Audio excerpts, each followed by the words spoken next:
prosedurnya. Assalamualaikum warahmatullahi wabarakatuh. Perkenalkan, kami dari kelompok 5 akan mempresentasikan tentang review artikel untuk mata kuliah analisis data dan informasi. Sebelumnya, perkenalkan, nama saya Kopal Saputra dengan NIM 240631 dan teman saya Muhammad Dikasneta Pratama dengan NIM 10. Dan saya Isman Atis dengan NIM 28.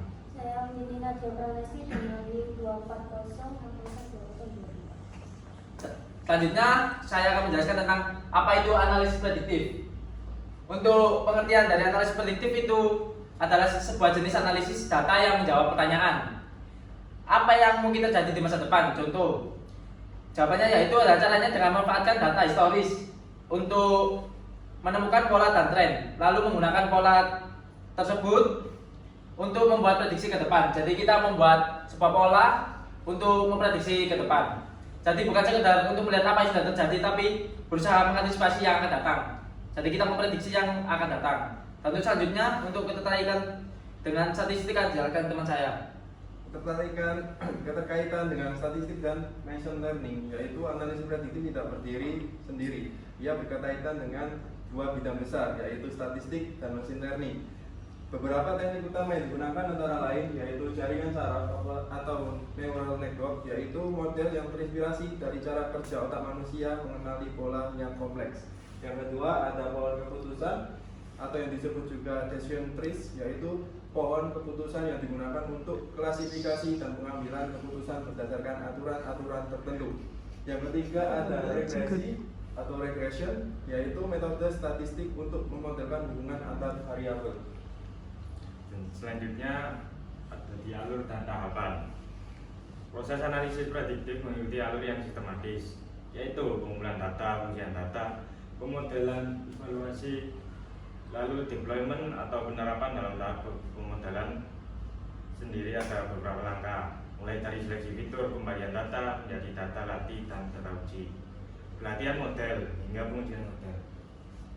Selanjutnya, Yang keempat yaitu ada jenis teknik dan prediksi.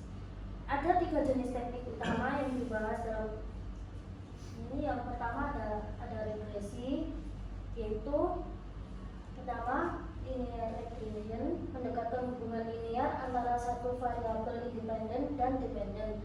Yang kedua ada multiply regression, yaitu memodelkan hubungan antara lebih dari satu variabel independen dengan satu variabel dependen. Yang kedua ada klasifikasi, digunakan untuk memprediksi kategori atau kelas. Contohnya yaitu decision tree, logistic regression, dan naive bayes. Yang ketiga yaitu ada time series, digunakan untuk memprediksi berdasarkan urutan waktu seperti analisis tren dan forecasting. selanjutnya adalah evaluasi model.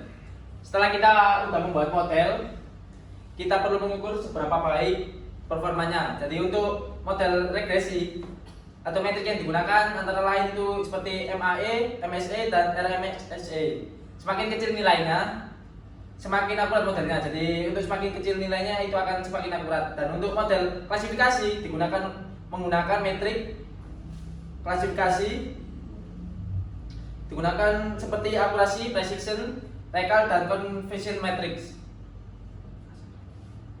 Dan untuk selanjutnya, Nah ini untuk hasil review artikel. Di sini kita mereview totalnya ada 30 artikel yang dibagi menjadi 3 kelompok topik. Topik pertama yaitu penjualan.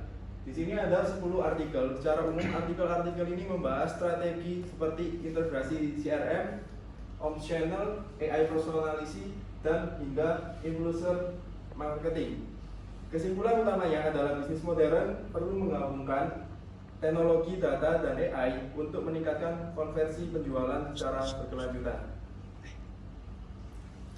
Untuk topik kedua adalah prediksi lulusan. Di sini juga ada sebuah artikel. Artikel ini banyak menggunakan algoritma seperti rainforest, decision tree, SVM, dan deep learning. Temuan menariknya, SVM mencapai akurasi hingga 94,4%, sementara rainforest secara konsisten memberikan hasil terbaik di berbagai dataset. Dan rekomendasi utamanya adalah agar institusi pendidikan mengembangkan sistem peringatan dini berbasis machine learning untuk mendeteksi mahasiswa yang berisiko tidak lulus tepat waktu. Nah, selanjutnya yaitu ada acung pelanggan berisi 10 artikel. Topik ini membahas prediksi pelanggan yang akan berhenti berlangganan di berbagai sektor, mulai dari telekomunikasi, perbankan, e-commerce, hingga streaming. Metode yang paling banyak digunakan dan memberikan hasil terbaik adalah random forest dan XGBoost.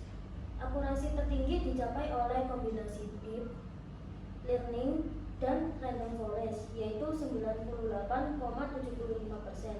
Rekomendasinya adalah mengintegrasikan model prediksi ini langsung ke sistem CRM agar tim bisnis bisa mengambil tindakan retensi secara proaktif. Baik, mungkin itu saja untuk penutupannya dari kami kelompok 5 dari untuk review artikel ini. Mungkin kami menyimpulkan bahwa analisis prediktif ini memiliki peran yang sangat besar di berbagai bidang, baik bisnis, pendidikan maupun layanan pelanggan. Jadi algoritma simple seperti random forest dan isi bawah secara konsisten unggul dalam akurasi. Kedepannya pengembangan model perlu dipertimbangkan lebih banyak variabel termasuk faktor non teknis seperti kondisi sosial ekonomi agar hasil prediksi semakin relevan dan dapat diandalkan. Jadi mungkin itu saja dari kelompok kami. Kami dari kelompok 5 ingin izin undur diri. Wassalamualaikum warahmatullahi wabarakatuh. Terima kasih. Apa?